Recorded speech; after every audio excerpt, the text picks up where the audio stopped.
बिस्मिल्लाहिर्रहमानिर्रहीम। अस्सलाम वालेकुम जनाब। स्टोरीज़ मैंने शेयर करनी है तीन। पहली स्टोरी ये है कि क्या परवेज़ मुशर्रफ साहब वतन वापस आ गए हैं, इस पे आपको बताऊंगा। दूसरा ये है, ये शाह महमूद कुरैशी साहब ने अपनी ही पार्टी को धो डाला।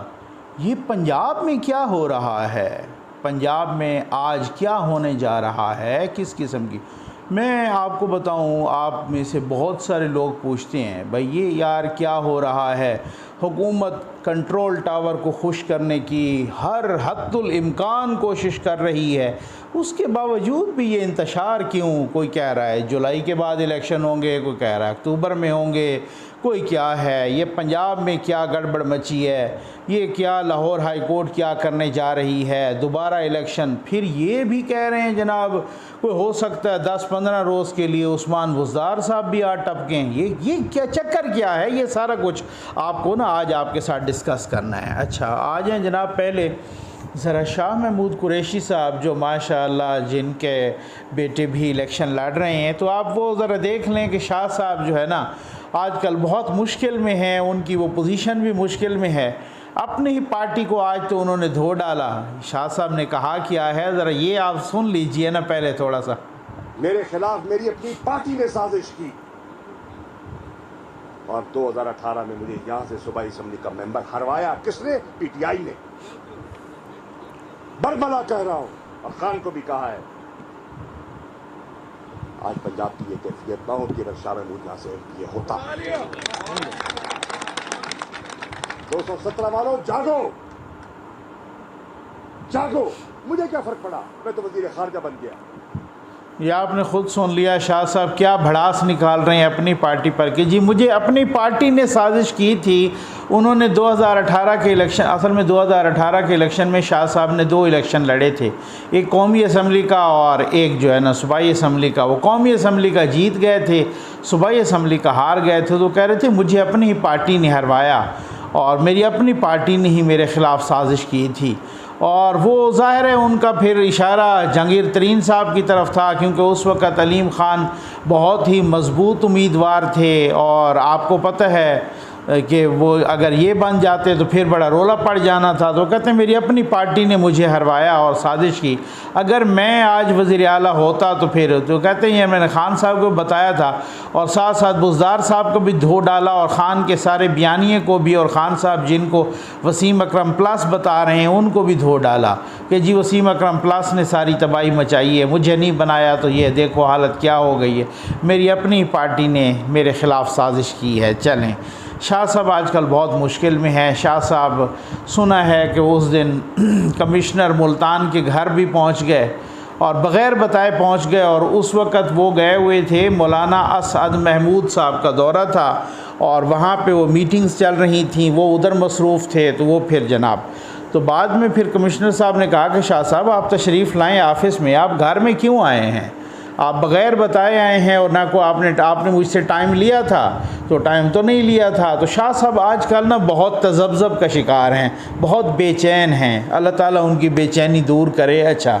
आ जाए जनाब, ये परवेज़ मुशर्रफ साहब आ गए हैं। जी वाकई आ गए हैं पाकिस्तान। अब बहुत सारे लोग बहुत सारे, आज से कोई 2-3 दिन पहले मुझे पता चला, और आप यकीन जानिए कि ये जो लोग सुन रहे हैं ना मेरे बहुत ही मोहतरम हैं, उन्होंने मुझे मैसेज किया नकवी साहब इसके कंफर्मेशन करें। फिर मैंने कंफर्मेशन कोई की, लेकिन मेरी आदत है कि मैं प्री मैच्योर बात नहीं करता, मैं जब तक किसी चीज़ की कंफर्मेशन ना करूं।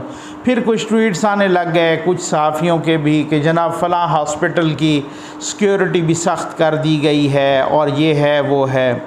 तो चीफ़ ऑफ आर्मी स्टाफ जनाब जनरल बाजवा साहब गए अपनी अहलिया के हमरा सऊदी अरब जाते हुए, उन्होंने दुबई में परवेज़ मुशर्रफ साहब की इयादत भी की। और फिर ज़ाहिर है फिर उसके बाद बहुत सारे लोगों ने ये कहा कि वो चीफ़ साहब के त्यारे में ही वापस आए हैं। मैंने जब कंफर्मेशन की तो मैं आपको इंशाअल्लाह 100% गारंटी के साथ कंफर्म्ड ये इतला दे सकता हूँ कि परवेज़ मुशर्रफ साहब वापस आ गए हैं। वो पिंडी के एक हॉस्पिटल में हैं, वही आपको पता है जहाँ भी हैं, तो वो उसकी सिक्योरिटी भी सख्त की गई है और हाँ ये बात है उनकी तबीयत बहुत ज़्यादा ख़राब है। मुझे जहाँ से पता चला तो वो इस तरीके से भी बात हो रही थी कि जी कोई पता नहीं, अल्लाह माफ़ करे, किसी वक्त भी कुछ भी हो सकता है। खैर हमारी दुआ है कि अल्लाह ताला उनको शिफा याब करे। लेकिन साथ ये भी है कि जो मुकदमात हैं, अब बहुत सारे लोग कह रहे हैं कि ये आइन कानून को चिढ़ाने वाली बात है, ये कानून का आइन का मजाक उड़ाने वाली बात है। अरशद शरीफ जैसा बंदा भी जो आजकल इनकलाबी बन गया है माशाअल्लाह, ठीक है ना, ये भी कैसा मुकाफ़ात अमल है, ठीक है। वो जनाब जस्टिस, मैं देख रहा था उनके एक ट्वीट में, जस्टिस वकार सेठ साहब को बहुत इज़्ज़त से बुला रहे थे, बहुत इज़्ज़त से लिख रहे थे कि वो कह रहे थे कि क्या वो फ़ैसला ख़त्म हुआ या नहीं, क्या उस फ़ैसले को चैलेंज किया गया या नहीं, मतलब इस तरह की बात कर रहे थे। तो उससे पहले भी उन्होंने कुछ ट्वीट्स किए, कुछ और लोगों ने भी, लेकिन मैंने वो ट्वीट्स की बुनियाद पे नहीं, मैं आपको ज़िम्मेदारी के साथ इंशाअल्लाह कह रहा हूँ कि मैंने बहुत ही अथेंटिक सोर्सेस से ये कंफर्म किया है कि वो वापस आ गए हैं और जनाब वो अब उनकी तबीयत नो डाउट ख़राब है। हालांकि कुछ मीडिया हाउसेस रिपोर्ट्स भी कर रहे हैं, ये रिपोर्ट कर रहे हैं बाकायदा कि जी उनके फैमिली के ज़राए से भी कि वो वापस नहीं आए अभी तक, लेकिन जो मेरी इत्ला है वो कन्फर्म्ड, इंशाअल्लाह कन्फर्म्ड इत्ला है कि वो परवेज़ मुशर्रफ साहब वापस आ गए। अब उनके कानूनी आइनी कौन कौन सी वो चुप क्यों हो गई और क्यों खामोशी अख्तियार की गई और इस मामले को छुपाया क्यों जा रहा है, क्योंकि बहुत सारे केसेस में आपको पता है वो मफरूर भी हैं, इश्तिहारी भी हैं। वो जो आइन शिकनी का केस था इसमें वो कन्विक्ट भी हैं। तो बहुत सारी चीज़ें हैं, बहुत सारे हवालों से वो मुतनाज़िया हैं, कंट्रोवर्शल हैं। वो तो आइन और कानून जाने या अदालतें जाने। यहाँ तो ये भी अदालतें कि एक अदालत ने फ़ैसला दिया और मुज़ाहिर अली नकवी ने जनाब उस अदालत को भी उड़ा दिया। तो यहाँ ऐसा भी होता है, ठीक है ना। अब आ जाएँ जनाब इस पर कि जी किस तरीके से हुकूमत सब कुछ कर रही है ऐसा ताकि कोई कंट्रोल टावर नाराज़ ना हो जाए। अच्छा, आपने देखा जब ये आए एक एक बात का बहुत एहतियात कर रहे हैं, फूंक फूंक के कदम रख रहे हैं। अभी शहबाज शरीफ साहब ने डैम के हवाले से जाना था और उनको इलेक्शन कमीशन ने कहा कि आप नहीं जा सकते, वो चुप करके जी बैठ गए। उन्होंने कहा जी बिल्कुल मैं नहीं जा सकता। हालांकि इससे पहले हमने देखा इमरान खान साहब मुतअद्दिद मंसूबों का इफ्तिताह भी और साथ तकरीरें भी और जलसे भी उन्हीं इलाकों में करके आते थे कि जहाँ इलेक्शन हो रहा होता। तो कई दफ़ा उनको नोटिफिकेशन, कई दफ़ा उनको नोटिस भी दिया, शोकाज नोटिस दिया, कई दफ़ा उनको जो है ना इलेक्शन कमीशन ऑफ पाकिस्तान ने बहुत सख्त लैंग्वेज में वो उनको नोटिस दिया, लेकिन उन्होंने परवाह नहीं की जनाब। तो शहबाज साहब बहुत फूंक फूंक के, यहाँ तक भी शहबाज साहब ने, आपको पता है कि बहुत, हालांकि उस पर एक तनाज़ा खड़ा हुआ कि जनाब आपने ISI को as a special vetting agency क्यों करार दे दिया, नोटिफिकेशन क्यों जारी किया कि वो सारी जब सिविलियन की भी जो पोस्टिंग, ट्रांसफ़र्स, बल्कि वो अपॉइंटमेंट, प्रमोशन जो भी होगी तो उनसे पूछ के होगी। बाद में इतना बैकलैश आया कि IB को भी साथ स्पेशल वेटिंग एजेंसी करना पड़ा। अच्छा, इसके साथ साथ जो कुछ भी कंट्रोल टावर ने कहा वही कुछ उन्होंने किया। ख्वाजा आसिफ साहब ने मुशर्रफ के लिए खैर सगाली का मैसेज किया, कुछ लोगों ने तनकीद की, पता चला दूसरे ही दिन खैर सगाली का, सुलो का और मुआफ़ करने का मैसेज जनाब नवाज शरीफ साहब की तरफ से आ गया फौरी तौर पे। और वो जो है ना ट्वीट आ गया और ख्वाजा आसिफ का ट्वीट तो भूल गया, फिर उसके बाद नवाज शरीफ साहब का ट्वीट ज़ेर बहस कि जी आप कैसे माफ़ कर सकती हैं ऐसे बंदे को, मुशर्रफ साहब को, ये वो सारा कुछ। लेकिन वो बहुत सारी बातें, मसालियत, बहुत सुलो सफाई, हर किस्म की थोड़ी सी बात होती है, यानी कि FATF की ग्रे लिस्ट, तो हर बंदे ने नून लीग के शुक्रिया अदा किया, शुक्रिया जनरल बाजवा, ये सारा आपका कमाल है। जनरल बाजवा साहब को सऊदी अरब का सबसे बड़ा एजाज़ मिला, शाह अब्दुल अजीज़ ऑर्डर या मेडल, तो वो जनाब तब भी बड़ी मुबारकबादें। एक एक सेकंड भी किसी ने नहीं ख़ता किया।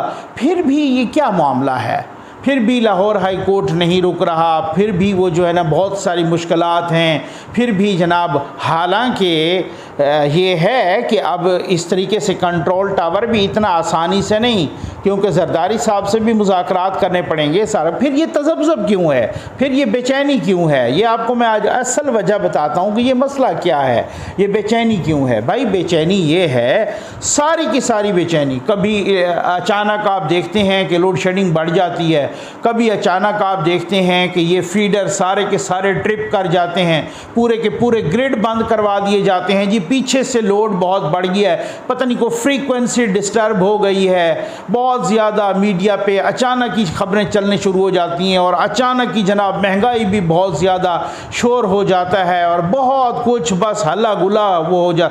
ये क्या है? इसकी सिर्फ एक ही वजह है, नवंबर वाला फ़ैसला। कुछ लोग ये चाह रहे हैं कि जो नवंबर वाला फ़ैसला हो वो फ्रेश इलेक्शन के बाद हो, वो जो है ना नेक्स्ट वो करे। तो वो कहना था कि जब आपने यही करना था तो फिर फौरी तौर पे उसी वक्त करते, क्योंकि वो फिर ये तो बेचारे जा ही नहीं रहे थे IMF की तरफ। अब IMF का मुआहदा हो गया, वहाँ से $2 अरब भी मिलने के चांसेस हैं, चाइना से भी मिल गए हैं, सऊदीया से मिलने वाले हैं, बहुत सारे और कंट्रीज से भी। अब बहुत सारी चीज़ों पे जो दवाइयों पे है उन्होंने 17% खाम माल पे वो सेल्स टैक्स कम कर दिया है। कम अज़ कम कीमतें कम होंगी, अगर कम नहीं होंगी तो बढ़ेंगी तो नहीं ना। ये तो नहीं होगा कि महंगाई हो गई तो बढ़ेंगी, क्योंकि सेल्स टैक्स ख़त्म हो गई है, सोलर पैनल पे ख़त्म हो गई है, बजट भी जितना कुछ मुनासिब हो सकता था उन्होंने वही दिया है। अब बिजली का जहाँ तक ताल्लुक़ है, मेरे बहुत सारे दोस्त कह रहे हैं कि जी ये क्या 2013 में आपने नहीं देखा था 14 18 घंटे की लोड शेडिंग किसने ठीक की थी? इसी नवाज शरीफ ने ठीक की थी। तो बिजली ऐसी बात तो कोई है नहीं, कोई जेब में डाल के। खान साहब कह रहे थे मेरे ज़माने में तो नहीं थी लोड शेडिंग। भाई आप तो अप्रैल में गए थे, अप्रैल में कौन से ऐसे लोड शेडिंग होती है? या अप्रैल आपके ज़माने में जून जुलाई और अगस्त में गैस की लोड शेडिंग हुई, ये नालायकी है आपकी। और आपके ज़माने में आप तो अप्रैल में चले गए थे, उस वक्त जहाँ बहुत सारे इलाकों में तो पंखे भी नहीं चल रहे होते उन दिनों। तो अब आप अंदाज़ा कीजिए कि आज जो खपत है बिजली की उसकी, आपको तो इस तरह का पाकिस्तान मिला था कि जहाँ ज़ीरो लोड शेडिंग थी, आपने माशाल्लाह जब छोड़ा तो फिर 18 घंटे की लोड शेडिंग थी। ये भी तो आप देख लें ना। ये बहुत सारे लोगों को ना, बहुत सारे को चुभती हैं ये बातें जब हम करते हैं। वो कहते हैं नकवी साहब आप इनको क्यों नहीं, मैं इनको क्या कहूँ कि जो सत्यानाश किया है खान साहब ने 2 महीने में, को बिजली शू मंतर से बना लें, कैसे कर लें? वो आ जाए जनाब लाहौर हाई कोर्ट पे। ये क्या करने लगा है लाहौर हाई कोर्ट? आपको मालूम तो है कि 2 दिन पहले वो जस्टिस शाहिद साहब ने वो फ़ैसला दिया मखसूस नशिस्तों वाला। अब आज एक फ़ैसला आ रहा है, उम्मीद तो है अगर आज आया या महफूज हो जाएगा या आज आ जाएगा। तो क्या कह रहे हैं कि वो इंतखाब जो है ना वो कलअदम हो जाएगा। अगर वो इंतखाब कलअदम होता है और वो 16 अप्रैल से कलअदम होता है तो फिर क्या फौरी तौर पे इंतखाब होगा या नहीं? अब तो लोग इस उम्मीद में पैदा वो अपना हो गई उनको उम्मीद कि जनाब ऐसा है कि कहीं को 10-15 रोज़ मिले तो हो सकता है हमारे वसीम अकरम प्लस साहब दोबारा आ जाएं। अब यहाँ ऐसे भी होता है कानून और आइन के साथ मजाक। मैं तो हैरान हूँ कि जनाब इस तरह की बातें होना शुरू हो गई हैं। और क्योंकि जो मेजॉरिटी है वो तो हमजा के पास अब भी है, उन मखसूस को शामिल भी कर लो। हालांकि मखसूस को शामिल खुद लाहौर हाई कोर्ट कह रहा है कि मखसूस को शामिल नहीं करना। उन 5 मखसूस जो सीटें हैं वो इतना वाज़े है 224/6 इतना वाज़े है, अगर किसी बच्चे को पढ़ाओ तो वो भी कहेगा वो जस्टिस शाहिद साहब का फ़ैसला जो है ना वो गलत है। आप यकीन कीजिए अगर यहाँ पे ये मामलात तो ऐसे हैं ना कि यहाँ पे कोई तगड़ा इलेक्शन कमिश्नर होता, ये भी तगड़े हैं, लेकिन बात यह है कि पीछे अवाम फिर खड़े नहीं होते ना। अगर तगड़ा इलेक्शन कमीशन होता इस तरह का और ये हालात हमारे ना होते, कभी इंडिया के इलेक्शन कमीशन को किसी इंडिया के सुप्रीम कोर्ट या हाई कोर्ट ने इस तरह के आर्डर्स दिए हैं, सवाल ही पैदा नहीं होता। कोई एक मिसाल कोई नहीं दे सकता। यहाँ पे कोई तगड़ा इलेक्शन कमिश्नर होता ना, या फिर वो कहते हैं ना कि जैसे वो तप्पा हुआ होता, उन्होंने ये जस्टिस शाहिद साहब को, यकीन करें मैं आपको बोलता हूँ कि उनको नोटिस दे देना था। उनको तौहीन का नोटिस दे देना था, इनकी गिरफ्तारी का नोटिस जारी कर देते। ये तो कॉन्स्टिट्यूशनल पोस्ट है, मजाक नहीं है। ऐसे वो किसी भी हाई कोर्ट के जज से उनकी कम नहीं होती, अहमियत बहुत ज़्यादा होती है। चीफ इलेक्शन कमिश्नर के बहुत सारे इख्तियारात हैं। ऐसी बात होती है ना कि आपने हमारे इसमें टांग अड़ाई क्यों है, लेकिन मुसीबत यहाँ पे ये है कि बहुत सारे और आवे का आवा बिगड़ा हुआ है ना। यहाँ तो बहुत सारों से मुबैना तौर पे पूछ के लिख रहे होते हैं ना। ये बड़ी मुसीबत है कि आवे का आवा यहाँ पे बिगड़ा। वो हमें याद है एक दफ़ा काफ़ी अरसा पहले, गालिबन कौन सा वो था, अभी तक गालिबन यही थे, जस्टिस मंसूर अली शाह साहब लाहौर हाई कोर्ट के उस वक्त जज थे। तो इनका एक फटा पड़ गया था, वो यास्मीन अब्बासी साहबा थी ना, वो जो मुतसिब थी, अच्छा, उनके साथ उन्होंने जनाब यास्मीन अब्बासी साहबा ने, मैं अगर नाम भूल नहीं रहा तो यास्मीन अब्बासी साहबा ने वो इनके जस्टिस मंसूर अली शाह साहब के वारंट गिरफ्तारी जारी कर दिए थे। फिर उस वक़्त गालिबन वो जमाली साहब थे चीफ जस्टिस, उन्होंने फिर बुला के तो वो फिर इस तरीके से केस को वो किया, तो वो तो उधर भी शुरू हो गई। उन्होंने कहा जी आप अपने जज की फेवर कर रहे हैं, तो फिर उसके बाद वो केस जो दफन हुआ है कभी वो ज़िंदा नहीं हुआ। ये वाली सूरत हाल होती है। बात ये है कि यहाँ पर सिविलियन सुप्रीमेसी भी होती, सिविलियन ऑफिसर्स की भी इज्जत होती है, यहाँ पर बाकियों की भी इज्जत होती है। सिर्फ मुकद्दस गाय को एक दो इदारे के लोग नहीं होते, उनकी सबकी इज्जत होती है। और ऐसे जजेस रहे हैं, मैं आपको बताऊं कि वो इज्जत करना और कराना भी जानते हैं।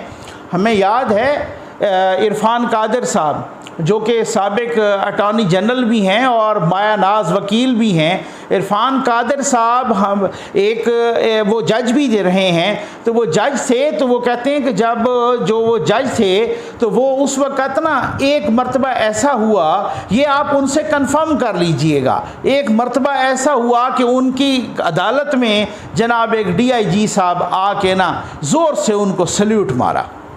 तो उन्होंने पूछा कि जी आप क्यों आए हैं? तो उन्होंने कहा कि सर आपने बुलाया है, नोटिस किया है। तो उन्होंने वो हैरान हो गए, उन्होंने कहा जी मैंने तो नोटिस कोई नहीं किया।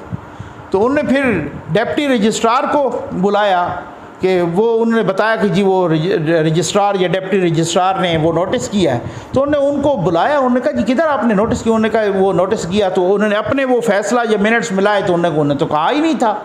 तो फिर बाद में जस्टिस इरफान कादिर साहब ने उस DIG से सॉरी किया लाहौर हाई कोर्ट की तरफ से। उन्होंने कहा जी ये तो लोग होते हैं जिनकी बहुत सारी मीटिंग्स होती हैं, बहुत सारे ये तो बहुत सारी मसरूफियात होती हैं, इन्होंने तो कभी किधर मीटिंग अटेंड कर, कभी लॉ एंड ऑर्डर की सिचुएशन ख़त्म हो गई तो आप इनको क्यों बुलाते? मैंने तो कभी SHO को नहीं बुलाया।